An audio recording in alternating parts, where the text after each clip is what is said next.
Louvado seja Deus, que nos permite o privilégio de se reunir mais essa noite, para juntos cultuarmos, para juntos adorarmos, com liberdade de culto, ainda que com muitas restrições, mas louvemos a Deus por esse privilégio que muitos não têm e nós estamos tendo aqui nessa noite. Abramos nossos corações, nossas mentes para ouvirmos o que Deus tem para nos dizer a partir da palavra. Temos estudado a carta aos Efésios nos domingos pela manhã e temos trazido um pouco disso também para o culto à noite, para que toda a igreja seja alcançada por essa carta maravilhosa. Então, desde já eu peço que os irmãos abram suas Bíblias na Epístola de Paulo aos Efésios, no seu capítulo de número 3. Paulo aos Efésios, capítulo de número 3. A Epístola aos Efésios, como é sabido de muitos, é uma carta escrita pelo apóstolo Paulo. Está entre as conhecidas cartas da prisão, junto com Filemon, Colossenses e Filipenses. Foram escritas provavelmente juntas enquanto Paulo se encontrava preso, enquanto Paulo se encontrava encarcerado.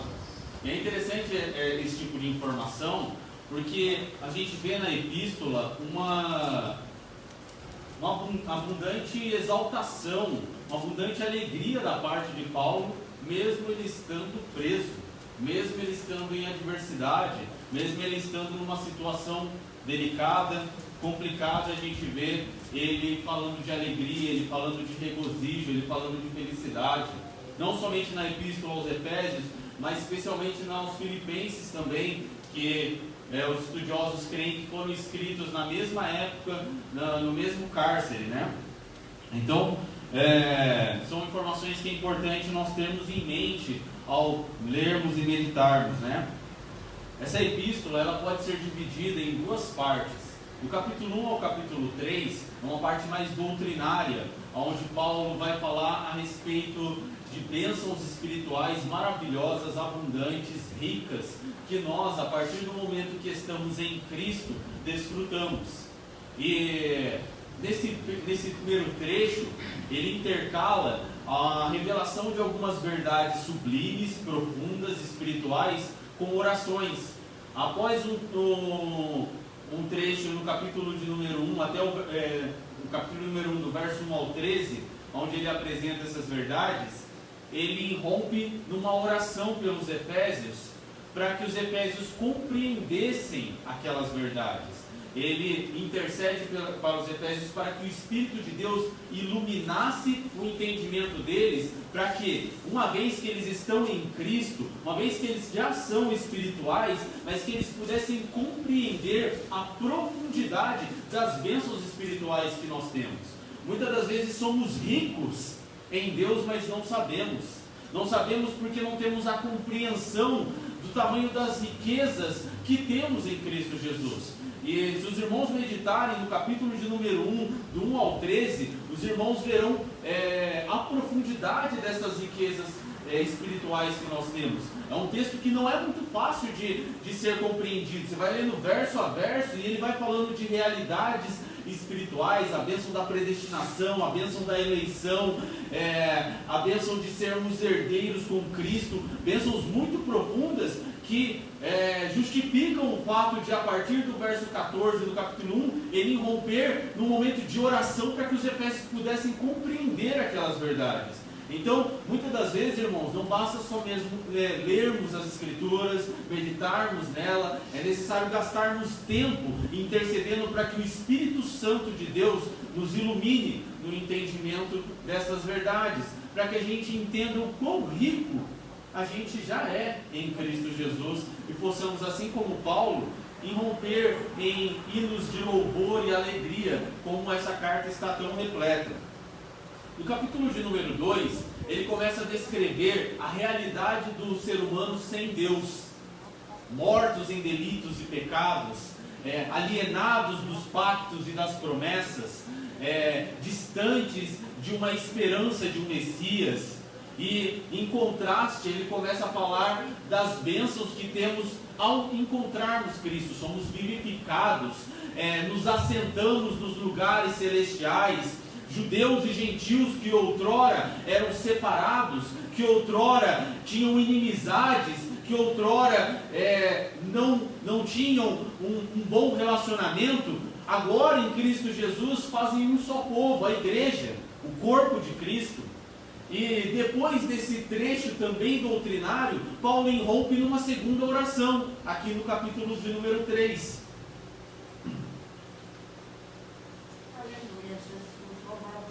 Paulo irrompe numa segunda oração, mas agora não clamando tanto por iluminação para entendimento, mas clamando por crescimento espiritual, clamando por capacitação, clamando por poder, e tudo isso baseado nas riquezas do poder que há no nosso Deus. Então, vamos ler a partir do verso de número 14, capítulo de número 3, a partir do verso de número 14, irei ler até o capítulo de número, até o versículo de número 21, acompanhe aí comigo. A minha tradução aqui, a minha Bíblia traz o seguinte título, né? A oração de Paulo, e começa assim: por causa disto me ponho de joelhos perante o Pai de nosso Senhor Jesus Cristo, do qual toda a família, nos céus e na terra, toma o nome, para que, segundo as riquezas da sua glória, vos conceda que sejais fortalecidos com poder pelo seu Espírito no homem interior, para que Cristo habite pela fé nos vossos corações, a fim de, estando enraizados e fundamentados em amor, poderdes perfeitamente compreender com todos os santos qual seja a largura, e o comprimento, e a altura, e a profundidade, e conhecer o amor de Cristo, que excede todo entendimento, para que sejais cheios de toda a plenitude de Deus. Ora, aquele que é poderoso para fazer tudo muito mais abundante além daquilo que pedimos ou pensamos, segundo o poder que em nós coopera. A esse, glória na igreja, por Jesus Cristo, em todas as gerações, para todo sempre. Amém. Louvado seja Deus por essa porção das Escrituras. E eu gosto de salientar algo: o mais importante numa pregação não é tanto o que o pregador irá dizer, mas sim o texto que foi lido. O texto, ele é inerrante, a palavra de Deus, ela é suficiente, a palavra de Deus, ela é clara, e ela é a nossa regra de fé e prática. Então, sempre atente-se muito à leitura do texto. Marque, sublinhe, leia novamente quando chegar à sua casa. Seja como os crentes de Bereia, verifiquem o texto bíblico. E desde já, se tratando de um culto de ensino, de estudo da palavra, eu peço para os irmãos que nós vamos passear um pouco aqui pela Bíblia, mas sempre voltando aqui a Efésios capítulo de número 3. Então, se puder marcar aí na sua Bíblia, à medida que nós vamos passeando, para toda hora nós voltarmos e verificarmos juntos essas verdades, para que os irmãos possam constatar se aquilo que estou dizendo é verificável na palavra de Deus. Como eu disse, tem o título A Oração de Paulo. Em algumas Bíblias trazem a intercessão de Paulo, porque de fato aqui essa não é uma simples oração, é uma oração intercessória. E o que é uma oração intercessória? Uma oração intercessória basicamente é eu orar por outrem. Uma oração intercessória é eu não ser egoísta na minha oração. Uma oração intercessória é eu colocar a causa do próximo antes da minha. Uma oração intercessória, ela é e deve ser baseada no amor que eu tenho para com o meu próximo. Se eu não tenho amor para com o meu próximo, eu não gasto tempo na minha oração intercedendo por ele. A base da oração intercessória é amor uns para com os outros. Então agora, já de início, já cabe uma pergunta reflexiva para nós. Quanto do tempo de oração que nós temos investido, gastado, orando pelo próximo? Sei que aqui, assim como eu, todos têm muitas e muitas necessidades, fraquezas, debilidades, problemas a serem resolvidos, pessoais, amorosos, financeiros, das mais diversas situações. E muitas das vezes nos enrolamos em nossa oração somente orando por nós. Tiago adverte que a causa de muitas orações não serem respondidas é porque oramos errado, somente para gastar com nós mesmos. Oração egoísta. A oração intercessória, ela nos leva a um outro lugar, a um lugar de empatia, a um lugar de comunhão, a um lugar de amor na prática. Eu já ouvi dizer que não existe gesto maior de amor pelo próximo do que orar pelo próximo. Às vezes, por força de expressão, quando alguém nos conta um problema, nós dizemos: eu só posso orar por você. Mas não é só posso orar, irmãos. A coisa maior que você pode fazer por alguém é orar. Então gastemos mais tempo da nossa vida orando pelo próximo. Paulo, como eu trouxe aqui no início do contexto, preso, sempre estava orando pelos irmãos. Quantas igrejas ele fundou e quantas cartas ele escreveu, e em todas elas ele diz que a sua oração pelaquele povo, pelos irmãos era incessante. Eu não sei se Paulo tinha uma colinha ou se ele era muito bom de memória, porque eram muitos irmãos, e em algumas epístolas no final dela ele começa a citar uma lista de nomes ali. Então isso nos ensina algo muito prático, irmãos, que nós devemos orar uns pelos outros. Está passando por um problema no seu casamento? Ore por alguém que você saiba que também está passando por o mesmo problema. Está precisando de uma porta de emprego? Ore por aquele irmão que também está precisando. E com certeza sua oração terá muito mais eficácia. Virou quase que um jargão, mas é verdade. Quando oramos pelo próximo, Deus age por nós. E eu tenho base bíblica para falar disso. O livro de Jó é uma base bíblica para isso. Jó teve a sua vida restaurada, a sua família restaurada, as suas finanças restauradas, quando ele parou e orou pelos seus amigos, que, diga-se de passagem, não eram tão amigos, né? Mas ainda assim a Bíblia chama-os de amigos. Então, irmãos, está aí uma chave, uma receita. Oremos mais pelo próximo.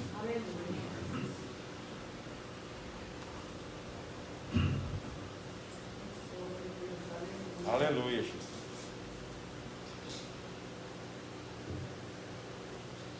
Logo no verso de número 14, o primeiro versículo que a gente leu aí, no capítulo 3, Paulo diz: por causa disto, me ponho de joelhos perante o Pai de nosso Senhor Jesus Cristo.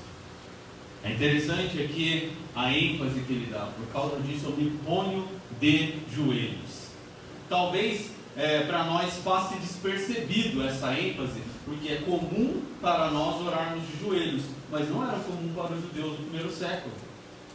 Era comum para os judeus do primeiro século orarem de pé com as mãos erguidas.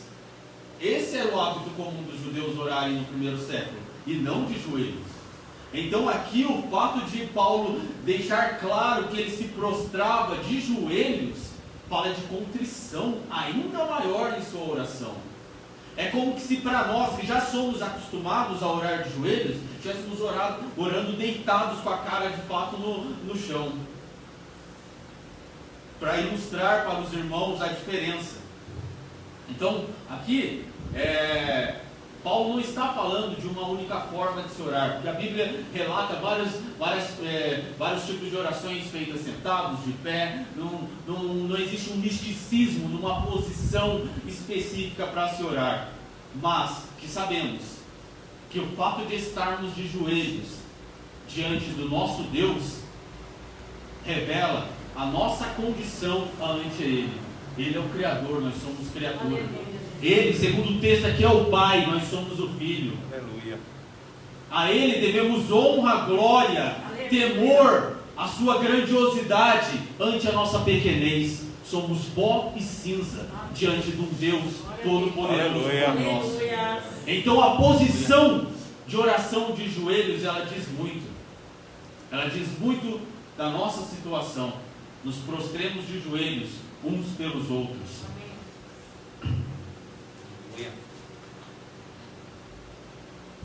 E aqui é importante que ele ressalta diante de quem que ele está de joelho. Diante de um Pai de nosso Senhor Jesus Cristo. E aqui na tradução isso se perde, mas no original grego, Pai e a expressão família do verso 15, há um trocadilho de palavras, onde enfatiza ainda mais a ideia de uma família espiritual, de paternidade divina. E isso é muito importante. Sabemos que existem 3 grandes religiões monoteístas no mundo, ou seja, que servem e seguem um único Deus, sendo elas o judaísmo, o islamismo e o cristianismo. Mas somente no cristianismo nós temos a concepção desse Deus como Pai. No islamismo não se tem essa ideia. No judaísmo talvez bem vagamente, mas não é também comum eles chamarem Deus de Pai. Não à toa estranharam quando Jesus se referiu a Deus como Abba, como Papai. A expressão Abba não é somente pai, mas papai, traz a ideia de intimidade, traz a ideia de família. Esse é o Deus que nós temos, irmãos. Não é um Deus distante da gente. Não é um Deus que simplesmente criou e deu corda no planeta Terra, colocou um monte de leis naturais e deixou ele lá. Não, é um Deus que se relaciona com a sua criatura. É um Deus que se importa com os nossos sentimentos, que se importa com quem somos, que se importa com as situações que passamos. Cheguemos a Ele com confiança. O acesso está aberto. Não temos um Deus que é somente o Criador poderoso, mas é um Deus que é Criador poderoso, mas é nosso Pai. Aleluia. E nós somos seu Filho. O verso de número 15 vai nos enfatizar isso, do qual toda a família, nos céus e na terra, toma o nome. E aqui é importante essa expressão, nos céus e na terra. Aleluia, Jesus.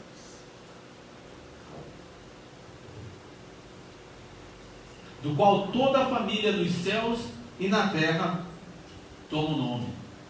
Aqui é uma referência à família que agora nós fazemos.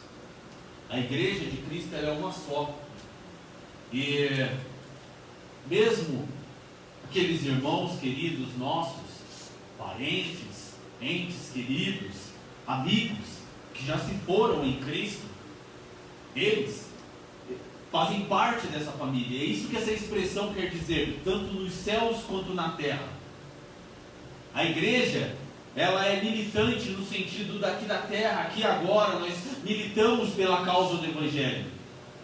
Mas existe uma igreja já glorificada com o Pai, com os justos ali, com seus espíritos já aperfeiçoados, somente aguardando um corpo glorificado, somente aguardando um grande momento. E eu trouxe um texto uns dias atrás sobre esta família, e eu quero trazê-lo novamente para que os irmãos se lembrem. Hebreus capítulo de número 12, para que os irmãos tenham noção de que quando nos reunimos para adorarmos ao nosso Deus, quando nos reunimos como igreja, quando abrimos nosso coração e nos aproximamos do Pai com confiança, pelo acesso livre que nos foi aberto, nós não estamos sozinhos adorando a Ele. Hebreus capítulo de número 12, verso de número 22, diz assim, aqui o escritor está fazendo um contraste entre a antiga aliança e a nova, e no verso 18 ao verso 21, ele descreve a cena terrível que foi a aparição de Deus no Antigo Testamento, porque o acesso de Deus era restrito, o acesso de Deus não era livre. Então traz a ideia de que Moisés temeu e tremeu quando Deus apareceu para ele no Monte Sinai para entregar a lei. Se mesmo um animal encostasse no monte, automaticamente aquele animal seria fulminado. Tamanha era a manifestação da glória divina, uma glória divina que se manifestava de forma que não era acessível a todos, mas somente a quem Deus permitia que o visse. Eram poucos que eventualmente tinham esse privilégio. A ideia que se tinha no Antigo Testamento é que se eu visse Deus eu morreria, se eu tivesse acesso ao Pai eu morreria. A gente vê isso em Isaías, quando ele se encontra com Deus, no capítulo de número 6 do seu livro. A gente vê isso também na vida do pai de Sansão, Manoá, se eu não me engano o nome dele, em Juízes, capítulo de número 17, aonde quando ele se encontra com um anjo, mas que ele pensa que era anjo, e depois ele tem o entendimento de que era o próprio Deus, ele diz: eu vou morrer. Por quê? Porque eu vi o próprio Deus. Então a ideia na antiga aliança era de um Deus tão poderoso e inacessível, inalcançável, que somente em eventuais momentos se revelava. Uma vez por ano se revelava ao sumo sacerdote no lugar santíssimo lá no templo, e eventuais momentos aparecia para os seus profetas e santos de vez em quando. Aleluia. Mas aqui, a partir do verso de número 22, nós vemos um contraste. Nós vemos um mas chegastes ao monte Sião, um contraste ao monte Sinai.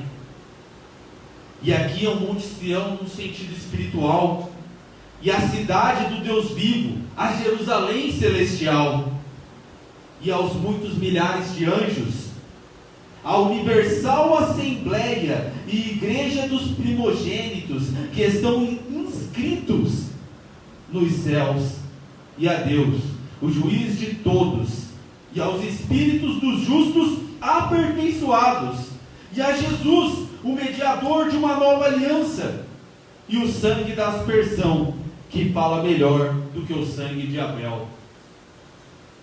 Quando nos achegamos a esse Deus, pelo novo e vivo caminho aberto pelo mediador Jesus Cristo, não estamos sozinhos. Entramos numa atmosfera espiritual de adoração, aonde os anjos estão adorando, aonde a família de Deus dos espíritos aperfeiçoados, ou seja, os santos que já foram levados, os santos que já não estão mais entre nós. Quando entramos na presença de Deus em contrição e em adoração, estamos no mesmo nível que eles, estamos no mesmo lugar de acesso que eles, tendo acesso direto ao Pai. Infelizmente, nos dias de hoje, onde o véu já foi rasgado para que nós adentrássemos no lugar santíssimo, o vento bate nesse véu e vemos e olhamos de longe e ele está vazio, porque não temos ousadia para entrar. Nos contentamos com breves e pequenas orações, com a nossa vida corrida. Dificilmente gastamos tempo significativo para acessar este privilégio maravilhoso, por diversos problemas. Um que Paulo sinaliza lá no capítulo de número 1, a falta de iluminação, do entendimento das riquezas espirituais que agora temos. Irmãos, somos ricos. Somos ricos em Jesus Cristo. Temos acesso à presença dele, algo que não tinham na antiga aliança, algo que gentios em outrora jamais imaginariam. Nós temos, mas muitas das vezes somos negligentes, não usufruímos dessas bênçãos espirituais, não damos valor por falta de entendimento e por vários outros problemas também. A W. Tozer, um escritor do século passado, um homem muito piedoso, onde em seus escritos você é muito impactado. Em qualquer obra que os irmãos pegarem para ler dele, com certeza se serão impactados. Eu estou lendo pela segunda vez A Procura de Deus dele. Que obra maravilhosa, que homem piedoso, que fala de verdades espirituais com uma clareza muito grande. Ele dizia que nós devemos orar, orar e orar até orarmos de verdade. Representa a ideia de que muitas das vezes, quando nos achegamos com pressa na presença de Deus e somos breves diante dele, oramos, mas talvez nem adentramos. Talvez não sei se todos têm a ideia do templo no Antigo Testamento, mas ele tinha um átrio, que era chamado do pátio, depois ele tinha o santuário, chamado de lugar santo, e lá dentro ele tinha o Santíssimo, o Santo dos Santos. É como se nós adentrássemos somente no átrio e nos contentássemos com isso. Irmãos, investamos tempo em oração, mas não somente uma oração egoísta, mas uma oração intercessória. Por esta causa me ponho de joelhos por vós, perante Deus o Pai. Oramos uns pelos outros, irmãos. É tempo de dificuldade, é tempo de aflição, é tempo de distanciamento, aonde, querendo ou não, isso nos afeta emocionalmente, querendo ou não, ficamos mais frios emocionalmente. Precisamos orarmos uns pelos outros para passarmos por este momento e não sermos derrubados por eles. Muitos já têm sido derrubados. Jesus. Muitos, por um tempo que ficaram sem congregar, hoje já nem vontade mais têm, já não conseguem, foram dominados pela apatia, foram dominados pela insensibilidade. Oremos uns pelos outros, irmãos. Deus Todo-Poderoso. O escritor Douglas Batista, que comentou a revista, no seu livro de apoio, ele vai dizer que a base dessa oração intercessória de Paulo é o amor. Passamos um autoexame de nós. Se não estamos intercedendo uns pelos outros, é porque tem faltado amor em nosso coração uns para com os outros. Oremos para que Deus venha quebrantar esses nossos corações apáticos, insensíveis para com a causa alheia, e venhamos dobrar os nossos joelhos perante o Pai para com o próximo. Aleluia. Glória a Jesus. Louvado seja Deus. Santo é o teu nome. Efésios capítulo de número 3,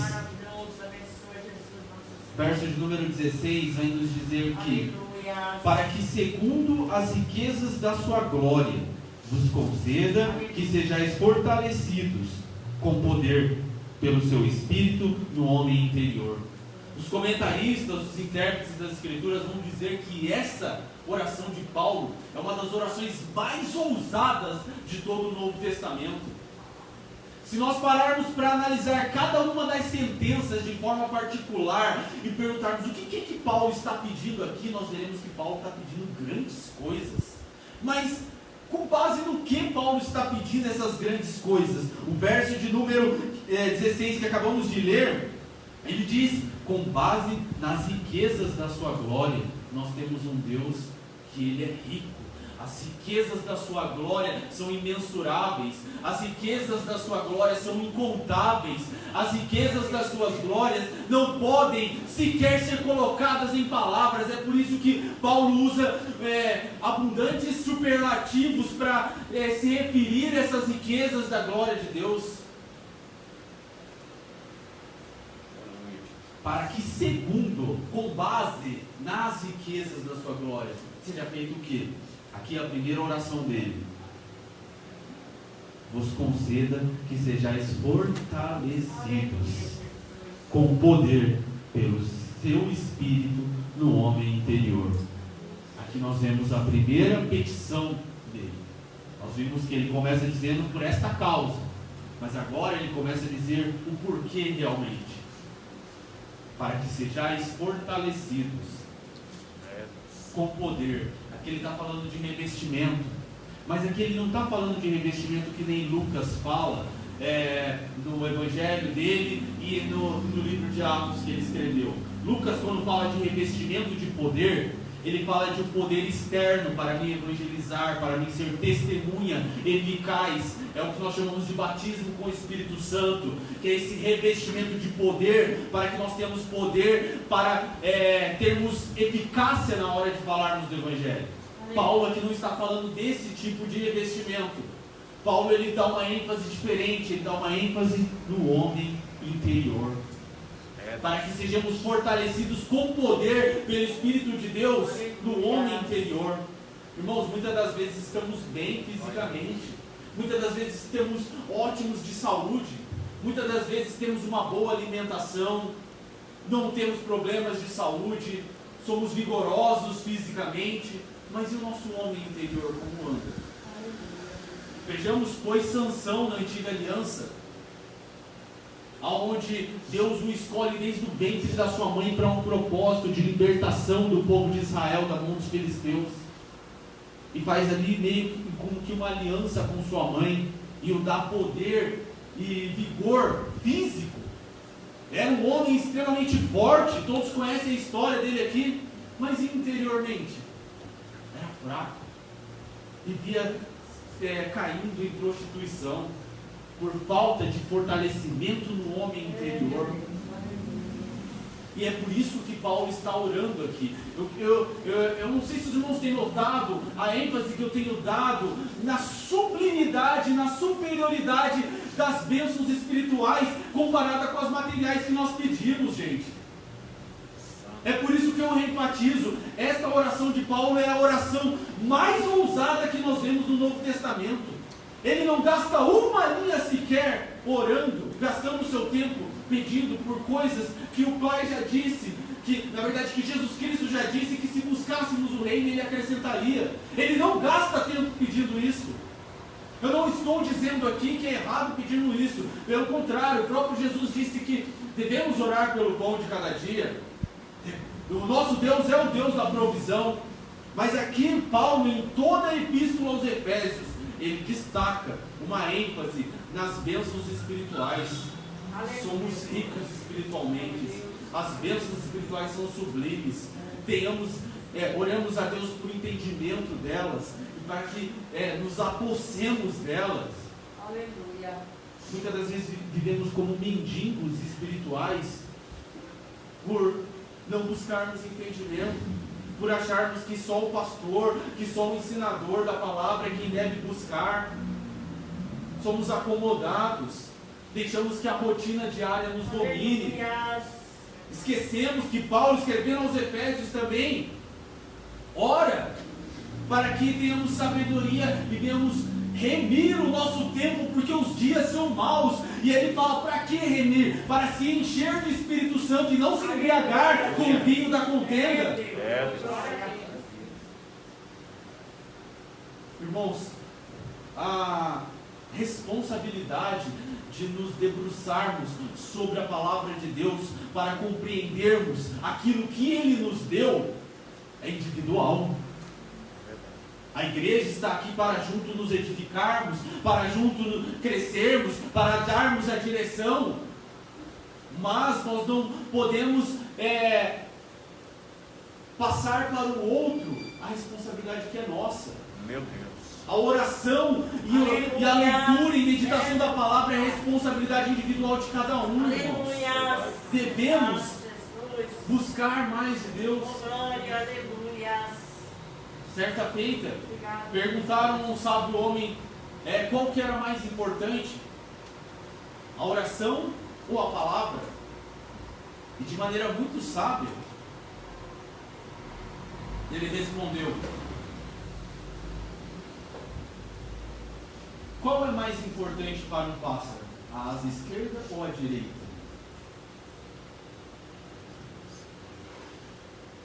Isso está baseado em Atos dos Apóstolos. Quando os apóstolos acarretados com o crescimento da igreja e eles tendo que servir os necessitados, eles estavam sendo impedidos de orar e de meditar na palavra de Deus. Eles pegam e separam diáconos para que eles possam se afadigar da palavra e da oração. A palavra e a oração, elas andam juntas. Nós não podemos só orar, senão seremos só cristãos melancólicos. Nós não podemos só ler a palavra, senão seremos os intelectuais, os cabeções de Jesus. E não é esse a intenção da palavra de Deus. Nós devemos ter equilíbrio. A palavra de Deus fala de moderação, fala de temperança. São vários atributos relacionados ao equilíbrio. Sempre devemos buscar isso, irmãos. E tendo em mente que o nosso Deus, Ele é rico segundo as riquezas da sua glória. Aleluia. Toda essa intercessão de Paulo, ela está baseada não num Deus que nada pode nos dar, mas num Deus que é rico em sua glória e pode nos dar, segundo o final no verso 20, muito mais do que aquilo que pedimos ou imaginamos. Verdade. Esse é o nosso Deus. Aleluia, papai. Então, enquanto estamos gastando, investindo nosso tempo orando pela sublimidade das bênçãos espirituais, não tenha dúvida que as materiais virão. Deus sabe do que necessitamos. Verdade. Olha os exemplos que ele usou. Um pássaro não passa fome um dia e ele não guarda grãos para o dia seguinte. É verdade. As flores se vestem com uma beleza que nem Salomão, em seus maiores dias de glória, se vestiu. E elas não tecem, elas não costuram. Como Deus não cuidaria das suas criaturas, que Ele entregou o seu próprio filho para morrer por elas, gente? Louvado seja Deus. Glória a Jesus. Verso de número 17, nós vemos a segunda petição: para que Cristo habite pela fé nos vossos corações. É interessante essa petição, né? Pois sabemos que a partir do momento que aceitamos a Cristo, automaticamente Ele traz morada em nós. Então o que Paulo está querendo dizer com esta oração? Ele está escrevendo a cristãos, ele não está escrevendo a ímpios. O que ele ora? Para que Cristo habite pela fé nos corações deles. A expressão aqui usada para habitação no original grego, ela traz uma ideia de uma habitação permanente. Ela traz uma ideia de algo completo, de algo pleno. Eu tenho certeza que aqui eu estou falando com pessoas sinceras e que vão se identificar com o que eu vou dizer agora. Mas aceitamos a Cristo, mas sempre temos aquela área da nossa vida em que dizemos: Deus, aqui não. Pai, não mexe aqui. Eu até vou na sua igreja, eu até faço parte do grupo, eu até dou dízimos, eu até me batizo, mas aqui não, Senhor. Esse cômodo não. Muitas das vezes, ou será que eu estou sozinho mesmo? Meu Deus, dessa maneira. Somos relutantes em algumas áreas da nossa vida. Para usar uma expressão bíblica, temos uma dura cerviz, né? Recalcitramos muitas das vezes contra os aguilhões. Não queremos que Deus toque em determinada área. E aqui, essa palavra ela é particular para cada um. Cada um sabe. Você sabe, irmão, a área da sua vida em que o Espírito Santo há tempo está falando contigo: eu quero mudar, eu quero transformar, mas é preciso renúncia, é preciso ceder, é preciso entrega, e muitas das vezes nós não queremos. E Paulo, entendendo isso, ora para que Deus Pai, em suas riquezas, nas riquezas da sua glória, segundo elas, não somente os fortaleça, mas que habite ricamente em todos os cômodos da casa. É nesse sentido que Paulo ora. Então nós vemos que Paulo ora para o fortalecimento do homem interior, e nós vimos a necessidade e a importância disso. Como eu disse, volto a reenfatizar Sansão. Ele é citado lá na galeria dos Hebreus como um exemplo de fé, mas não como um exemplo de conduta, porque não tinha o seu homem interior fortalecido. Precisamos termos o nosso homem interior fortalecido, mas precisamos também clamar uns pelos outros, para que o Espírito Santo, para que Cristo habite abundantemente em todas as áreas da nossa vida, para que Ele governe todo o nosso ser, e sejamos assim fortalecidos, sejamos assim capacitados, que haja crescimento espiritual.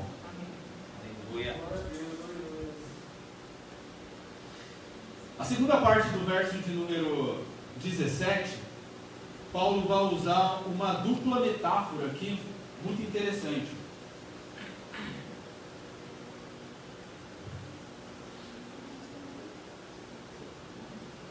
Bom, eu falei que ia passear aqui pela Bíblia, mas eu estou sendo conduzido aqui pelo Espírito de Deus, e esse texto em si só, ele já está sendo mais do que suficiente, pelo menos para mim. E de fato, o estudo que nós temos feito em Efésios é um estudo expositivo. O estudo expositivo, ele expõe, versículo a versículo, expressão a expressão, às vezes até palavra por palavra. Isso é diferente de um estudo temático, é diferente de um estudo textual. O estudo expositivo, ele expõe aquela passagem. Para que Cristo habite pela fé nos vossos corações, a fim de, para que um propósito, estando enraizados e fundados em amor. Aqui Paulo usa a metáfora de uma planta que é enraizada, de uma planta que tem profundidade em sua raiz. A ideia de um discipulado saudável, ou seja, de um crescimento em Cristo saudável, não é só um crescimento vertical, mas é um crescimento também para baixo, não é um crescimento somente para cima, no sentido de que devemos crescer para dar frutos, para fazer sombras para outros, aqui usando a metáfora da árvore, mas também devemos crescer com as nossas raízes, indo cada vez mais fundo. Aleluia. E aqui Paulo diz no que devemos estar firmados as nossas raízes. No amor. Como eu disse, eu não intercedo pela irmã, eu não intercedo pelo irmão se eu não tiver amor pelos irmãos. Eu não vou gastar meu tempo em oração, sendo que eu preciso de tantas coisas, se eu não tiver amor pelo meu próximo. Devemos estar enraizados em amor. A necessidade de estarmos enraizados em amor. E Paulo, ele não se limita a uma metáfora para falar disso, de tamanha importância de estarmos enraizados em amor. Ele usa também a metáfora de um edifício. Quando ele diz fundados em amor. Quando ele usa essa expressão fundados, ele está usando a metáfora de um edifício que tem um fundamento. E qual que é esse fundamento? O amor. O amor. Se na primeira oração, lá do capítulo de número 1, a ênfase de Paulo era no conhecimento, a ênfase de Paulo agora é no amor. É num crescimento e capacitação, mas enraizados e fundamentados no amor. Que a igreja de Cristo esteja enraizada no amor. Que outros possam olhar para nós e dizer: eu quero fazer parte deste povo, porque neste povo eu vejo amor.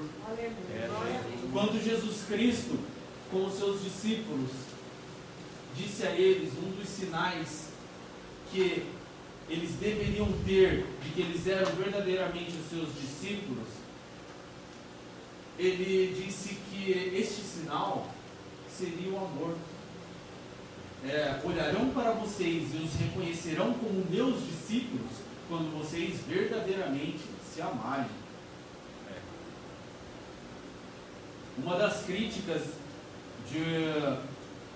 do filósofo Nietzsche, famoso pela frase Deus está morto, era que no seu país ele olhava para os cristãos e ele não conseguia ver o Deus que aqueles cristãos falavam que serviam. Ele não conseguia ver a religião verdadeira. Ele olhava e via só discurso. Ele olhava e via só palavras. Então é neste sentido que Nietzsche diz que Deus está morto. O Deus que ele serve está morto, só pode. Então, irmãos, se queremos sermos reconhecidos como verdadeiros discípulos de Cristo, devemos estar enraizados e fundamentados no amor. Paulo escrevendo aos Coríntios, no capítulo de número 13, ele enfatiza o amor. Após uma longa exposição sobre o poder de Deus atuando naquela igreja, através de línguas, através de interpretação, através de profecias, através de milagres, operações maravilhosas, ele vem e chega no capítulo de número 13, eu quero ler com os irmãos,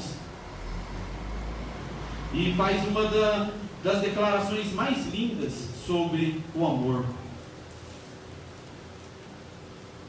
Capítulo de número 13, verso 1 diz: ainda que eu falasse a língua dos homens e dos anjos e não tivesse amor, seria como o metal que soa ou como o sino que tine. E ainda que tivesse o dom de profecia e conhecesse todos os mistérios e todo o conhecimento, e ainda que tivesse toda a fé, de maneira tal que transportasse os montes, se não tivesse amor, nada seria. E ainda que distribuísse toda a minha fortuna para sustento dos pobres, e ainda que entregasse o meu corpo para ser queimado, e não tivesse amor, nada disso me aproveitaria.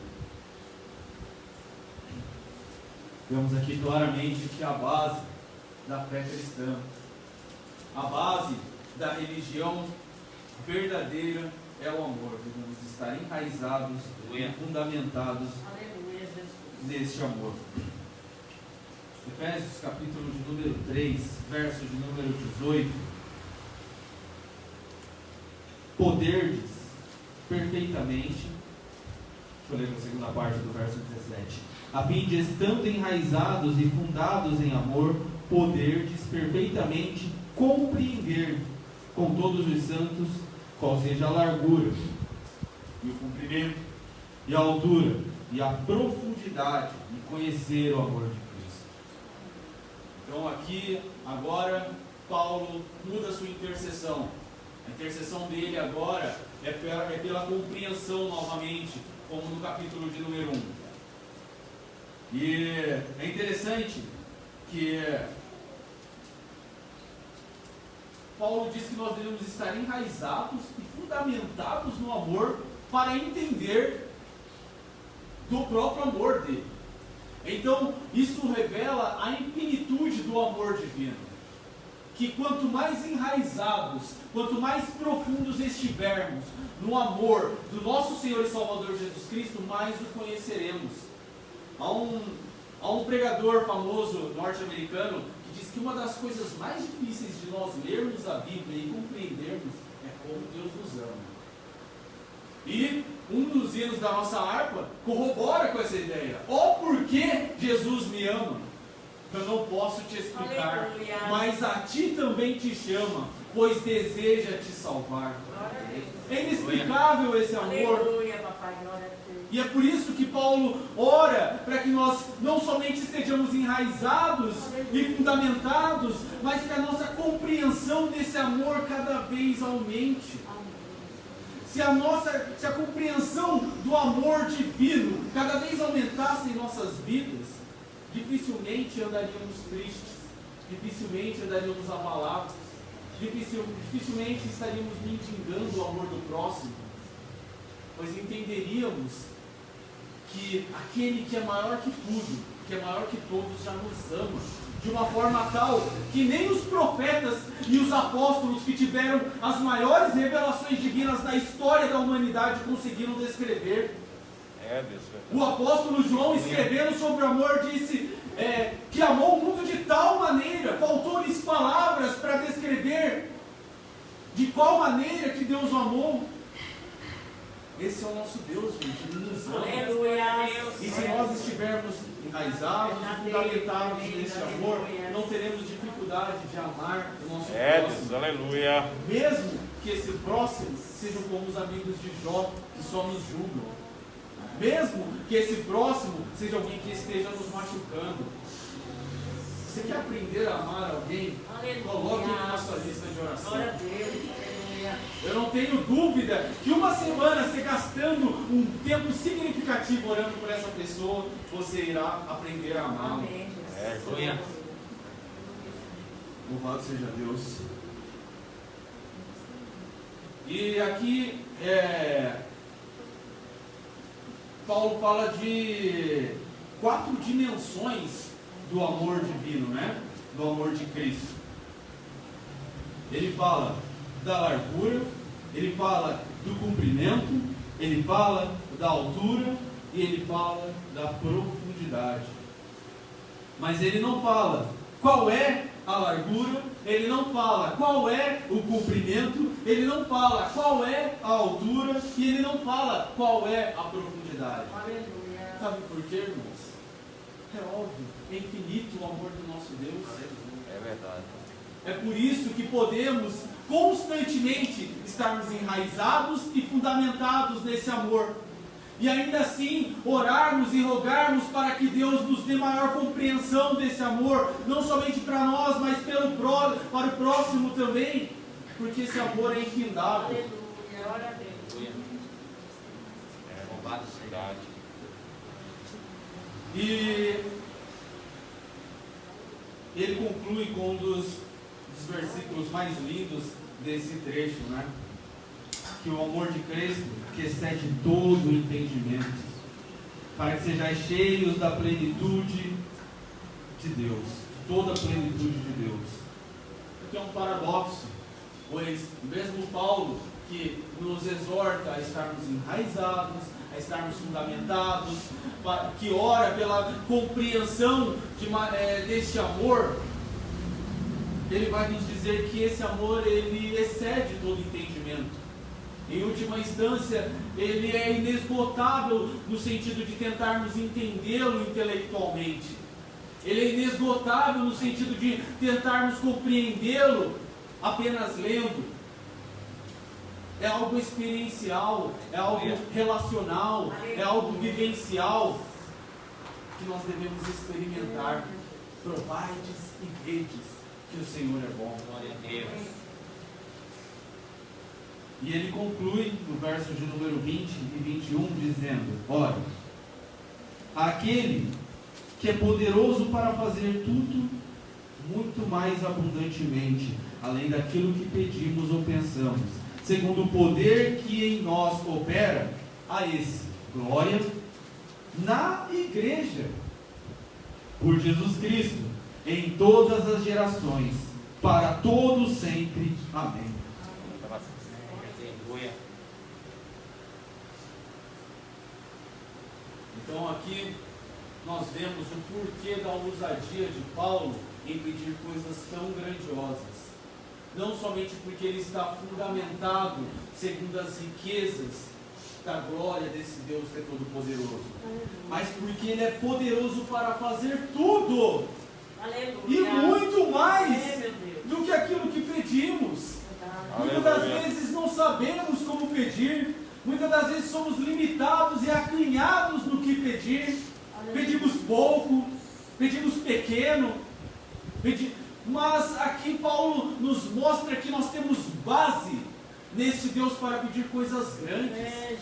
Sonhe grande. É, Aleluia. verdade. O Deus que criou os céus e a terra, Ele é rico em suas glórias. E Ele tem poder para fazer muito mais do que pedimos. Muito mais do que Glória a sonhamos. Muito Jesus. mais do que imaginamos. E por tudo isso, esse nosso Deus, Ele merece honra e glória. A esse, glória na igreja. Paulo destaca essa ênfase, glória na igreja. Porque a palavra de Deus vai nos dizer, irmãos, que a glória de Deus, ela é manifesta em toda a terra. A terra está cheia da glória de Deus. Mas para que outros possam compreendê-la, para que outros possam entendê-la, para que outros possam se render a ela, é necessário que na igreja, o povo de Deus glorifique a esse Deus pelas riquezas da sua glória, por quem Ele é, e não somente pelo que Ele faz. Que venhamos louvar ao nosso Deus poderoso, rico em misericórdias, rico em glória, que nos surpreende naquilo que pedimos, não nos dando somente o que pedimos, mas muito mais a Ele rendamos glória, que tenhamos cultos cristocêntricos, teocêntricos, focados somente nele, não ao homem. Quem é o homem? Nada somos. É, Jesus, verdade. Glória a Deus. Pregador nada é, cantora nada é. É, meu Deus, é bom. Precisamos mudar a mentalidade. É, Jesus. E Aleluia. nós vemos que a igreja precisa disso, pois é só anunciar que virá um pregador famoso, um cantor famoso, se não faltam lugares. Isso é o que, gente? Se não, mau entendimento de que toda honra e glória é para Deus. Aleluia, Jesus. Tu é grande, maravilhoso, Senhor. Louvemos a Ele Louvado seja o teu nome, em todas as gerações, para todos sempre. Aleluia. Amém. Assim, agradeço a oportunidade.